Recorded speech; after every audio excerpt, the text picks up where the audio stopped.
क्या आप अपने बच्चे के सुनहरे भविष्य की तलाश में हैं? तो आइए एमएस पब्लिक स्कूल पियरिया धर्मशाला कोयलसा आजमगढ़ में, जहां शिक्षा के साथ साथ बच्चों का सर्वांगीण विकास होता है। अनुभवी शिक्षकों द्वारा आधुनिक शिक्षा प्रणाली, स्मार्ट क्लास, अनुशासन और संस्कारों का बेहतरीन संगम। नर्सरी से लेकर उच्च कक्षाओं तक एडमिशन शुरू। आपके बच्चे के उज्जवल भविष्य की मजबूत नींव। एमएस पब्लिक स्कूल, पता पियरिया धर्मशाला कोयलसा आजमगढ़। स्क्रीन पर दिख रहे नंबरों पर आज ही संपर्क करें और अपने बच्चे का भविष्य सुरक्षित करें।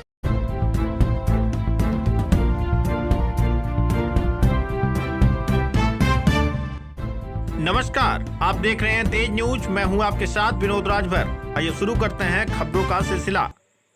आजमगढ़ में डॉक्टर अरविंद राजभर ने भरी हुंकार, बोले युवा शक्ति 2027 के परिवर्तन की सबसे बड़ी ताकत बनेगी। आजमगढ़ के हरिऔध कला केंद्र में सुहेलदेव भारतीय समाज पार्टी द्वारा आयोजित युवा भविष्य सम्मेलन में हजारों युवाओं की मौजूदगी ने संगठन की ताकत का प्रदर्शन किया।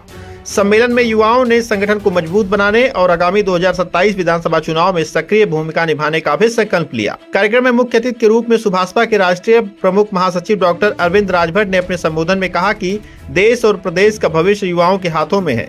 जब युवा जागता है तो इतिहास बदलता है। उन्होंने कहा कि आज का युवा केवल दर्शक नहीं, बल्कि व्यवस्था परिवर्तन का नेतृत्व करने के लिए पूरी तरह से तैयार है।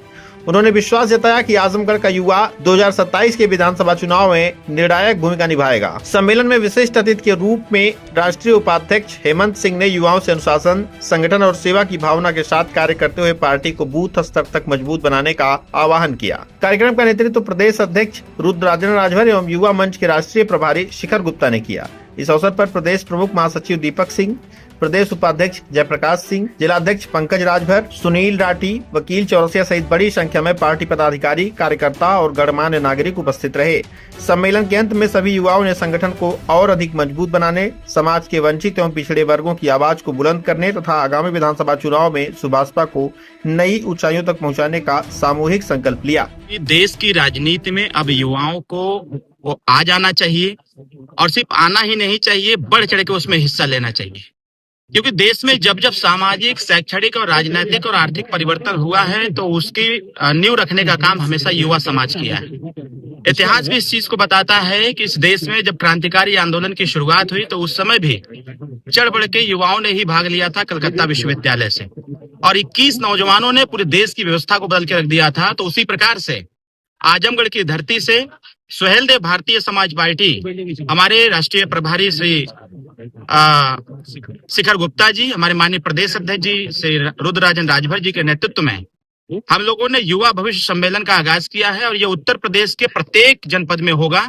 और इस सम्मेलन के माध्यम से हम युवाओं को जागरूक करेंगे, जागरूकता के साथ साथ उनको सचेत भी करेंगे कि युवा सिर्फ नारा लगाने के लिए न रहे, युवा नेतृत्व करने के लिए रहे, युवा बदलाव के लिए काम करें। वो दूसरों का जिंदाबाद लगा करके वो दूसरों को नेता ना बनाए, बल्कि वह स्वतः का जिंदाबाद लगावे और स्वतः का काम करे, स्वतः से परिवर्तन की आगाज की शुरुआत करे। इसके लिए आज युवा भविष्य सम्मेलन का कार्यक्रम रखा गया है। देखिए, माननीय मुख्यमंत्री जी ने इस बात को लगभग एक हफ्ता पहले ही कहा था कि हमें 15 दिन का टाइम दीजिए। अगर ऐसा मामला उठा है तो इसमें जो लोग भी दोषी होंगे उनके खिलाफ कठोरतम कार्रवाई होगी। एफआईआर भी दर्ज हुआ। एफआईआर में जिसका नाम आप ले रहे हैं, भाई अगर वो उसमें नहीं रहे होंगे तो बेवजह किसी को परेशान करने की कोई स्थिति नहीं उत्पन्न होती है। जितने लोगों का नाम प्रकाश में आया, एसआईटी जो गठित हुई थी उसने जितने लोगों का नाम उजागर किया, ऐसे लोगों के खिलाफ मुकदमा पंजीकृत हुआ है और वहाँ की प्रशासन अगली कार्रवाई भी करने के लिए कटिबद्ध भी है, तैयार भी है। राम मंदिर ट्रस्ट मामले में 2 लोग इस्तीफा दे दिए, जिसमें चंपत राय भी है और एक सदस्य भी है। स्वाभाविक तौर पर है, अयोध्या देश के आस्था का केंद्र बिंदु बना। लंबे समय से जो लंबित मामला था भगवान राम जी का मंदिर बनाने का, कहीं न कहीं हमारी एनडीए सरकार ने कड़ा फैसला लेते हुए मंदिर का निर्माण किया और पूरे विश्व की आस्था हमारे अयोध्या भगवान राम के मंदिर से जुड़ा हुआ है।